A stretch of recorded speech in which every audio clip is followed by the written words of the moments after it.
Every fairy tale begins the same way. A lonely traveler, searching for something. Love, belonging, home, meaning. And somewhere in the distance, there is always a castle. Beautiful, mysterious, almost magical. It promises safety, connection, a place where someone finally understands you. Most people believe the story of Beauty and the Beast is about transforming a monster into a prince. But what if we've misunderstood the story? What if the Beast was never meant to change? What if Beauty was? What if the castle was never a home, but a psychological labyrinth? And what if every locked room, every enchanted mirror, every endless hallway represented another forgotten piece of herself? You've been told that surviving a narcissistic relationship simply means escaping a toxic person. But perhaps something far more profound is taking place.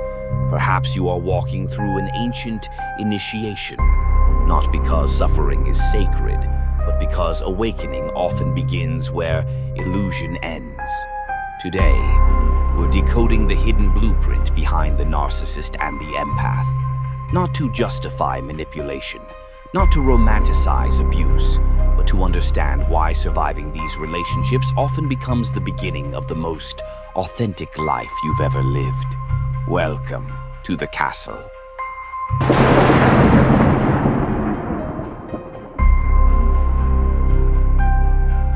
Most people believe they choose relationships. Psychology suggests something more mysterious. We are often drawn toward relationships that feel familiar, not necessarily healthy, familiar. The nervous system does not seek happiness first, it seeks recognition. If love once required earning approval, you may mistake unpredictability for passion. If affection arrived inconsistently, consistency may actually feel uncomfortable. The castle doesn't lure Beauty because she is weak. It welcomes her because something inside the castle feels strangely familiar. The grand halls, the endless rooms, the invisible rules. The hope that if she simply loves enough, everything will eventually change. Many empaths unknowingly enter relationships carrying extraordinary gifts. Compassion, patience, forgiveness, sensitivity, the ability to feel another person's pain. These qualities are beautiful, but without boundaries. They slowly become invitations for self-abandonment. The empath begins adjusting, explaining, comforting, apologizing, giving, waiting, trying harder. Little by little, they stop asking, "What do I need?" and begin asking, "What do they need from me?" The castle slowly becomes home. Not because it is safe, because it is familiar, and familiarity is one of the most powerful forces in human psychology.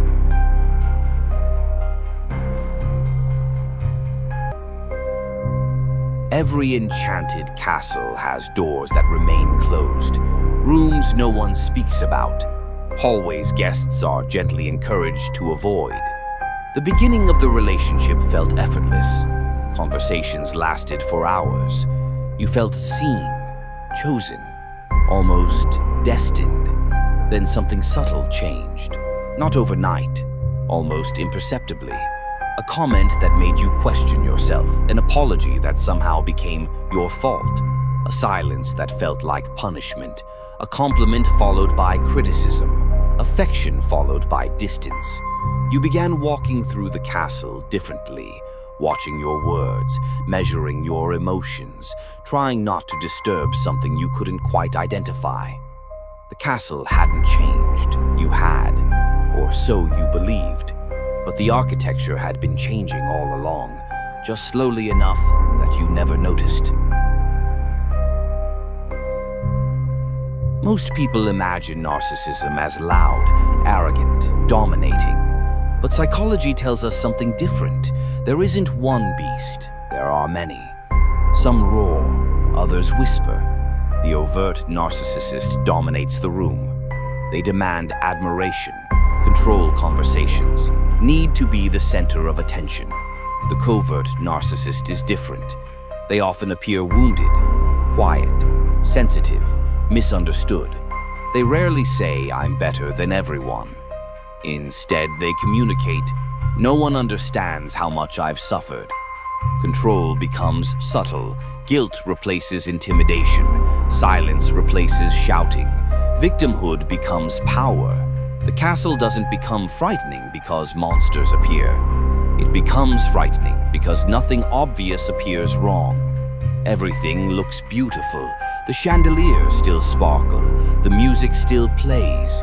The roses still bloom. Yet somehow, you no longer recognize yourself. History reminds us that castles weren't built only of stone. Some were built from admiration, some from fear, some from silence. Throughout history, certain rulers displayed patterns now associated with narcissistic leadership. Adolf Hitler cultivated a personality cult in which loyalty to him eclipsed loyalty to truth. Grandiosity, projection, and scapegoating became tools of control with devastating consequences. King Louis XIV fashioned himself as the embodiment of the state. Splendor, ceremony, and image reinforced his authority, illustrating how identity and power can become fused.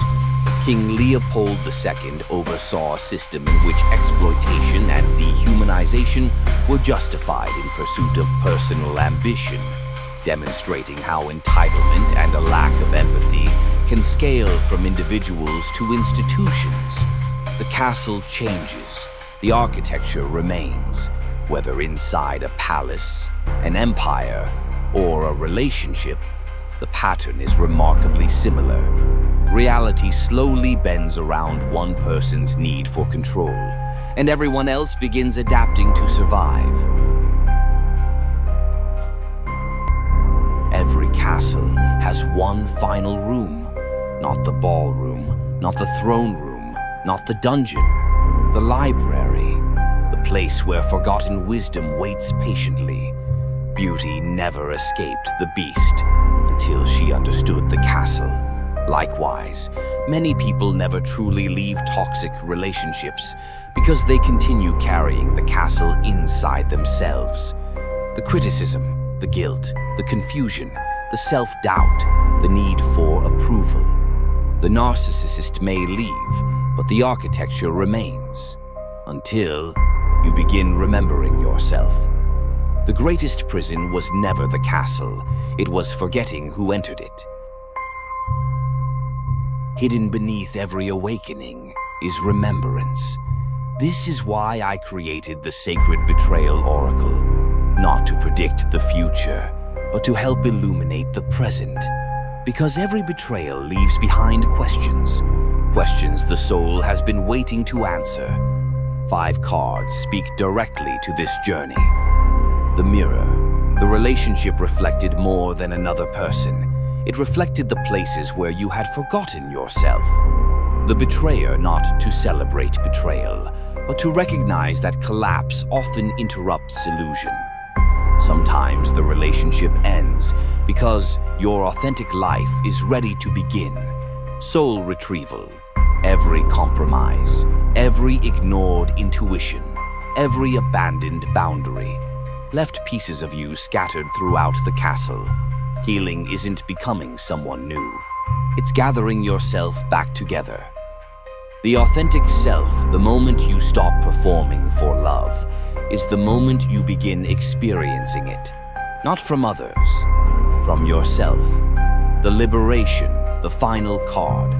Not escaping the castle, walking out of it, without resentment, without revenge, without needing the beast to change, because the awakening was always yours.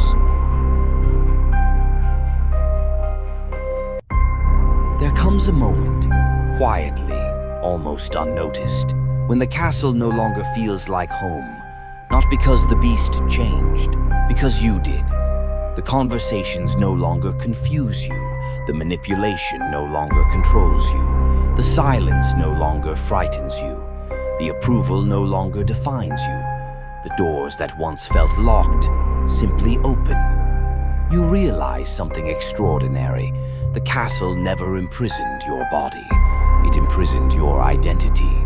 And identities can be rewritten. You stop asking, "How do I fix them?" and begin asking, "How do I finally choose myself?" That single question changes everything. Perhaps the narcissist was never your destiny. Perhaps they were the interruption that exposed every place where you abandoned yourself, the interruption that awakened your boundaries, your intuition, your discernment, your voice, your courage. The gift was never the relationship. The gift was the person you became after surviving it.